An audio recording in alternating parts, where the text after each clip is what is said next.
welcome to the deep dive. Today, we're looking at this word druthers. It's basically, the power or opportunity to choose. If you had your druthers, yeah. Exactly.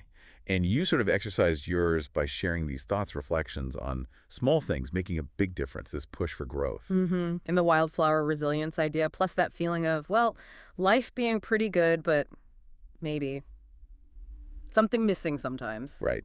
So our mission, really, is to kind of dive into these reflections and see what they tell us about choice, growth, and satisfaction. Let's connect those dots, see what picture emerges. Okay, let's start with something really tangible. You mentioned that morning workout. You called it a bowel movement for the mind. Yeah, that's memorable. It really is. It perfectly captures how small, consistent things can cleanse your head, right? Improve well-being. Definitely. It makes you think about knowledge, too. Yeah, like your goal of efficient knowledge gain.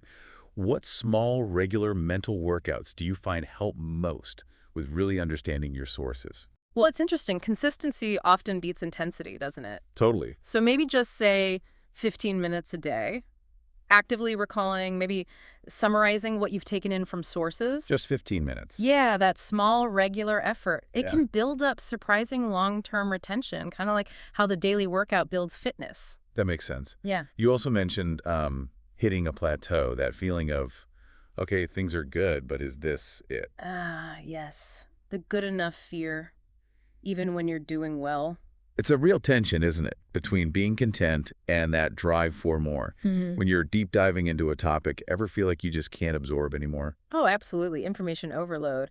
But maybe a plateau isn't really a stop. How do you mean? Well, maybe it's more about integration, Yeah. letting things sink in deeper instead of just grabbing new stuff. You connect what you already know, look for nuances. Exactly. Have you noticed any recurring themes or maybe underlying assumptions in the stuff you shared? Digging into that could be the more. That links nicely to the Dolly Parton quote you brought up about wildflowers. Right.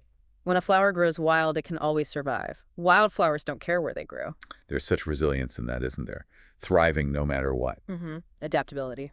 So when you hit tricky or contradictory ideas in your sources, how does that wildflower image resonate? Does it help your approach?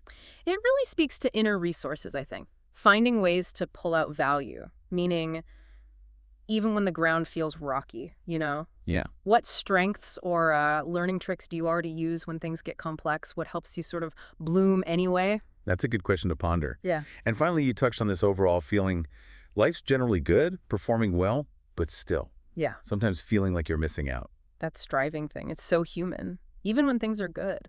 So when you feel that way, despite making progress understanding something, what perspective helps you get back to feeling, well, satisfied? Well, satisfaction isn't static, is it? It ebbs and flows. Oh. Maybe sometimes it helps to just look back, see how far you've actually come, instead of only focusing on the peak you haven't reached yet. Acknowledging the journey. Yeah.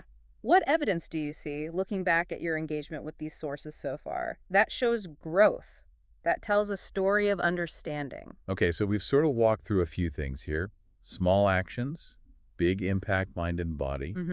And plateaus maybe being integration points, not dead ends. Right, and cultivating that wildflower resilience when facing new or tough information.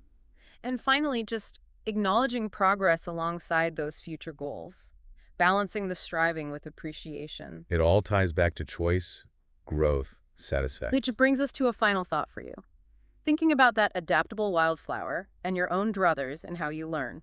What's one small, consistent action you could commit to starting today? Something small. Yeah, seemingly small, something in your pursuit of knowledge that might just yield some surprising growth or maybe boost that resilience.